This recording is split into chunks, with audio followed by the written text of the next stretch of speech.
जादुई नदी की कहानी। एक समय की बात है, एक छोटे से गांव में एक अलादीन नाम का लड़का रहता था। वह गांव के सभी लोगों को मदद करता था।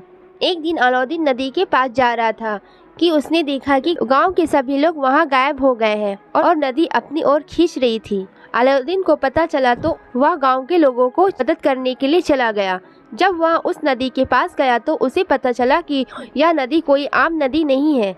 अलादीन उस नदी को देख रहा था, तभी उसने देखा कि एक आदमी उसी ओर आ रहा था। जैसे ही वह नदी का पानी पीने लगा तो वह नदी के अंदर चला गया। अलादीन ने जब यह देखा तो उसे भी बहुत डर लग रहा था, क्योंकि उसे यह नहीं पता था कि यह नदी कितनी गहरी है। वह भी नदी के पास गया तो वह भी अंदर चला गया। जब वह नदी के अंदर गया तो उसने देखा कि वहाँ पर बहुत से लोग कैद हैं। वह सभी लोग वहीं पर फंसे हुए हैं। अलादीन भी उनके साथ फंस गया था। वह सभी लोगों से पूछने लगा कि आप यहाँ पर कैसे फंस गए।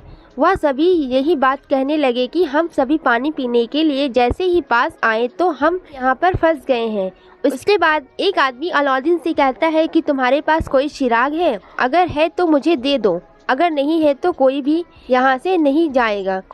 अलादीन बोलते हैं कि हम तो किसी चिराग के बारे में नहीं जानते। अलादीन सब कुछ समझ गया था, यह चिराग लेने के लिए चला गया। मगर अलादीन को यही समझ आ रहा था कि मुझे सभी को यहाँ से बचाना चाहिए, पर बहुत से लोग फंस गए थे। अलादीन ने सभी लोगों को बचाने के लिए जिन से कहा था। उसके बाद जिन ने सभी को बचा लिया था। सभी लोग अपने घर वापस चले गए। अब कोई भी नदी के अंदर कैद नहीं था। नदी से बाहर सभी लोग निकल गए थे।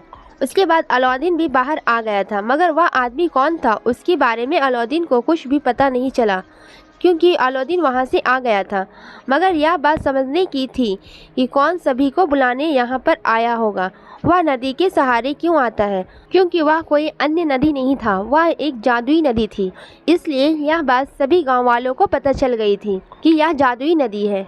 फिर सब लोग को मालूम हो गया था कि यह जादुई नदी है। फिर कोई उस नदी पर नहीं जाता था। तो इस कहानी से यह सीख मिलती है, सच्चाई हमेशा सामने आ जाती है। अगर हमारी स्टोरी पसंद आई तो इसे लाइक करें और मेरे चैनल को सब्सक्राइब करें। Thanks for watching.